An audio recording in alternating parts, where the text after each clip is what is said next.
Yeah, I have a whole backlog of videos I have been trying to finish for over a year. And one of the things I've learned to do, it's not anti OCD, but it does have that effect. And originally it started off being that, is that I would erase every single thing I had planned that I never got done, or get rid of anything I haven't touched or used in a year or a month, depending on how hectic my life is, to declutter my existence in my head. Also, the fact is, if you have a box full of stuff and you can't remember what's in it, do you really need to look through it to renew your memories to keep it? As I get older and older, I long for the day when I can forget really bad things that happened in my life, like the entirety of school. Pro tip, if you actually reminisce about anything in school, even 5 seconds after you get out of high school, please get therapy and make that go away. You do not need to retain that. Except for the good stuff during summer and your friends, of course. But don't remember any bullies or shitty teachers. By the way, Mr. Olson, you're awesome. I hope you're still with us. So anyway, I'm going to read something. It's a direct quote from some website. According to Star Trek, The Next Generation Technical Manual, when a person steps into the transporter pad, the computer uses molecular imaging scanners to scan his or her body before the person is converted into a subatomically debonded matter stream. The crew member is taken apart piece by piece, breaking apart the bonds between individual atoms. Then the particles are streamed into a pattern buffer, that's a quote, where they remain briefly before being sent to their destination. Now, I want to point out that this is a little like saying I took a tree, got the DNA out of it, put it into one of its own seeds, so it's an actual germinated and pollinated seed rather than being a starting point for one, that has a genetic perfect copy of the tree, that I would have had to have grown in a perfect environment so I could use the DNA chain to let it just grow into an identical tree. And then I burn the tree down, use it to fertilize the ground, plant the seed from itself, and let it regenerate, because as far as anybody's concerned, it's an identical tree. Except for people out there who don't already know this, human beings have actually done the experiment of seeing if a tree will be identical based strictly on its DNA. The butterfly effect dictates the tree will not be a duplicate. Even a genetic copy of yourself, a clone, which is essentially an identical twin, will be different. Ask any pair of twins. They have certain things that are inseparable from being born that way. Except just the mere act of being born, or gestating from the left to the right side, or front or back, or wherever the topsy-turvy pattern is inside of the womb, they will be different. Much less if you were to actually clone yourself. People who get a dog or a cat clone because they can't live without it just end up with a different dog or cat and spend a shit ton of money. But it helps research for us to find out other things. Let's talk about what this really is. It's a Futurama suicide machine. If you're not aware of why I'm saying that, I'll give you a pretty simple thing. Warp drive. The discussion on sci-fi stories is that back a long time ago, the idea is that you wouldn't just create a time-space warp and leap from point A to point B instantaneously, because that would be really lousy to do that in a TV show where you're supposed to have the wagon train to the stars trekking across the wilderness or the prairie. Those scenes are filler. They create a sense of there is some hardship or some time delay. But that's like depicting an email that goes through, if everybody was doing something right at the server room, which they aren't. The email would go through instantly from your email server at Google to my Yahoo server when I receive my mail from you. We wouldn't depict it in a movie as a letter carrier pigeon, or anything else except for humorous effect. In time-space, the only way to travel, and I'm being not even a little facetious, is to create a time-space warp that makes it to where you do exceed the speed of light, because you fold two pieces of space, preferably through a separate, different set of dimensions, because doing it anything involving this universe and this group of dimensions within this version of the universe would be bad. It would literally create tracks through time-space that would eventually destroy the universe. But warping through another form of space so you can loop around and take basically two halves of the universe and put them together and jump through, that would be how you'd have to travel in the future, at the speed of light. you would still take an unbelievably long period of time to get out of the galaxy or across it. That's why Roddenberry and the others decided that warp speed had to be orders of magnitude faster than the speed of light. Warp 1 is effectively faster than the speed of light, or at speed of light. It has to be. It has to be something incredibly fast, because that eliminates the limitation in the universe. And then they created a deus ex machina of the universe having a barrier and a bunch of other things. The transporter is, of course, one of the more terrifying versions of this, because if you wanted to transport instantly to the planet, there's no reason to make it into something that requires any convoluted methodology. You could just warp time-space and walk through a hole. But instead, and that's not even because they had some hardship of making a stage presence that would make it to where they appeared to go from one planet to another, or from the transporter room to the planet. They could have easily done that. That's actually a stage activity you can do. I'll do a video on it if you want to, but you just put up a wall and have it open up like they do in every other movie, where you walk through to a different set and it looks like you're going, 1,000 miles down. No, the real reason, if you're not aware of it, and no one will bring this up, is that Roddenberry originally planned this to also include the fact that there would be a terrifying discovery that the transporter, the entire engineering of it, and the entire subculture of teaching the technology at the time, in case you haven't noticed by watching the show, dumbs down the technology beyond the level that would be acceptable. A person who operates as a mechanic fixing a jet fighter doesn't have to know how the jet fighter works, so you could lie to them and they'd never know the difference. Somebody replacing, airing up the tires for a jet aircraft isn't going to need to know how the engine works. However, a person who designs jet aircraft, you can't limit them and prevent them from learning how the engine works and how the ailerons work. You can't have a conspiracy working at all, in spite of all the conspiracy theorists on the internet. Yes, it ties into my other debunking videos.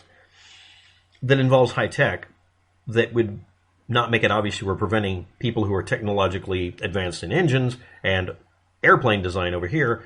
They couldn't compare notes. We don't do that. If you find an industry where people are overtly or covertly prevented from finding out the information about the other hand and see which one's washing who or something else, that's an example of where you're going to have a conspiracy happen, because you are isolating these areas. There are examples of conspiracies like that have been found out by simply finding out that people who've learned one area aren't permitted to learn the other one, or they're discouraged from doing so tacitly. There was going to be a script, I'm saying this without any proof, so this is a conspiracy theory about Star Trek, that Roddenberry was eventually going to have an episode where they found out a horrible truth. They were also making it to where the transporter was a recent invention, where they found out that every time you use a transporter, just like a movie that involved several actors that I like, I'll let you look it up, a teleporter would more likely save energy by copying you. The Prestige movie. And also all those hats. The transporter, as a meme, was originally going to have a horrible outcome where they realized that when you step into a transporter, it annihilates you and makes a copy someplace else. Never mind that reassembling you at a remote location without having a device there to pick it up to do high precision, it wouldn't be able to put molecules together. What this is doing is synthetically building a copy of you while you're standing there with the machine not powered up, apparently. It scans everybody who comes into it. There was going to be eventually an episode where they found out that the pattern buffer the transporter uses made copies of everybody who even stood in it. And there was going to be an episode where it made a copy of someone by accident, and they'd never been in a transporter. Just some random character like a painter or something like that, finding out they made a copy of them. Now, why is this? A pattern buffer means it records you now. If you die 50 years from now, you can have it make a new copy of you. And it's so precise, it would be able to put your brain into your old body so you could live another long life. Or even selectively, if they were medically capable, just removing the cancers, Alzheimer's, or even aging. The whole point of this is if you could build, it's a lot like if you could travel the stars, if you could travel the galaxy, that would mean you were warping time-space. You can't do it by exceeding some speed limit, by making time-space change into something that allows you to exceed speed. That's the current meme about it. No, it isn't. It's called a warp drive because it warps time-space, because it creates a wormhole. It is a wormhole drive system. And the transporter either can't work the way they're talking about, because by definition it's an annihilator recreator, or they find out, no, it uses warp technology too. We lied about the pattern buffer. In the process of transporting you from point A to point B by using a warp you can't see, it makes a copy of you just in case it kills you as a safety valve, which means every once in a while it makes copies, or sometimes it overcorrects and fucks you up and you have a transporter accident. Now, why would this be something I'm privy to? I'm not privy to it.